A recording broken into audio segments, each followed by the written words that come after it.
Alright guys, we're back. Good morning, it's your boy Dom, and I'm here to do a quick recap of the last 4 matches there in the Club World Cup. I don't have a lot of time. I'm heading to work right now. But, whatever time I have, I said, you know what, let me do a quick recap. Because if I don't do it now, I might as well don't. You know what I'm saying? So, the Group B match. Let's start with Group B and then we go back to Group A. Seattle Sounders 0. PSG 2, we had Kavica Kvaratskhelia in the 35th minute. He didn't know anything about that goal. That was a strike from Vitinha. It is back, going to the back of the net. And then Ashraf Hakimi in the 66th minute to make it 2-0 for PSG. Seattle Sounders did have a few chances, but wasn't unable to breach Donnarumma in goal. And PSG held on. They needed to win this game because, remember, they lost the match to Botofogo. So they couldn't play around here. They needed to win the game to ensure that they're in the round of 16. So the European champions, the current European champions, did go on to top the group with 6 points, bettering Botofogo. So not going to stay super long on this, but it wasn't without hiccup. Did lose the match to Botafogo and did bring PSG back down to earth. But they've looked pretty good still, you know what I mean? Coming off of a long season where they won everything that they participated in. So the thing is, right, guys? The thing is, are PSG going to go on to win the first 32-team Club World Cup? That's what they want to do, and trust me, they're capable of pulling it off. So, not to spend long on this game, let's move on to the next match, and that is the match between Botafogo, let me see, and Atletico Madrid. So, Botafogo, I think, became the first Brazilian team to lose for this Club World Cup, if I'm not mistaken. It was a 87-minute strike by Antoine Griezmann. Really good build-up play, link-up play. Griezmann with his left foot into the back of the net. But Botafogo, they did represent themselves pretty well. But it was a dominant performance by Atleti.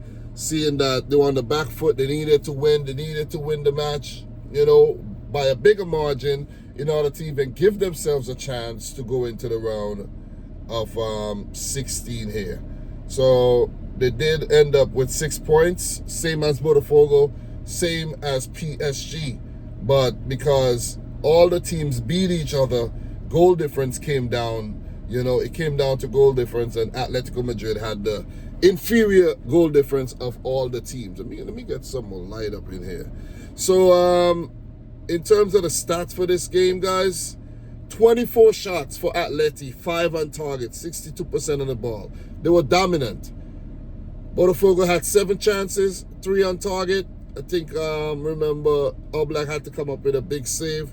This game could have gone anyway, but it was Atleti, Simeone and Atleti that came out on top. So at the end of it all, that the fact that each, the other 3 teams ended up with 6 points, it shows that it wasn't a bad performance after all. But that big loss to PSG in the opening match cost Atletico Madrid a spot into the round of 16, and it will be PSG and Botafogo that go through in first and second. So we're going to keep it moving. Bye-bye, Atleti. Give it up to Botafogo for putting out such a good performance and knocking out one of the European giants. So in the next game, guys, we're going to run through these ones. Don't have a lot of time. Porto 4, Ahly 4. That was a thriller. Rodrigo Mora in the 20... no. Abu Ali in the 15th. Then Rodrigo Mora equalized in the 23rd. Abu Ali again in the 45th from the penalty spot. And then Gomez in the 50th. 2-2. Ali again in the Abu Ali in the 51st minute. And then Omar Dian in the 53rd. So it was like tit for tat. Ramdan in the 64th. And then Pepe with a really good strike in the 89th. 4-4. So they just kept exchanging blows. Both teams were up against the odds. Couldn't qualify really because of the results, and they both get eliminated. Palmeiras and Inter Miami also went on to play to a draw. It ended up in a 2-2 draw where Inter Miami were leading the match 2-0 and ended up giving up a 2-0 lead. Like, not good, not good. They could have gone on to top the group and ended up playing Botofogo instead of PSG, but they will go on to play PSG, and we'll have a derby of some sort. Two Brazilian teams in Palmeiras and Botafogo coming up against each other.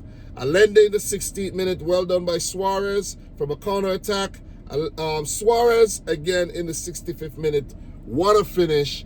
And then we had Paulinho and Mauricio scoring in the 80th and 87th minute to put Palmeiras on top of the group, through to the round of 16, and it's going to promise a really, really good one. These two Brazilian teams coming up against each other, it's going to be carnage. It's going to be war, if you ask me. Inter Miami versus PSG, Messi versus his old team. That one's going to be a spectacle as well, because Inter Miami have represented themselves very well at the tournament. So guys, more to come today. In terms of the next matches, I think we have Group C and Group D matches. Let me just run through these ones really quick. Internet is acting weird. Okay, so today we have Auckland City versus Boca Juniors. Boca should go on to win that. Benfica versus Bayern. We have Esperance versus Chelsea and LAFC versus Flamengo. I'll talk about that some more when I do my next recap. Okay, so guys, thanks a lot for watching. All the people who following the journey, respect to you, big up to you. And don't forget to like the video, let me know your thoughts down below, subscribe if you're new. And until next time, peace out. Rich Squad. I gotta run, guys. See you later.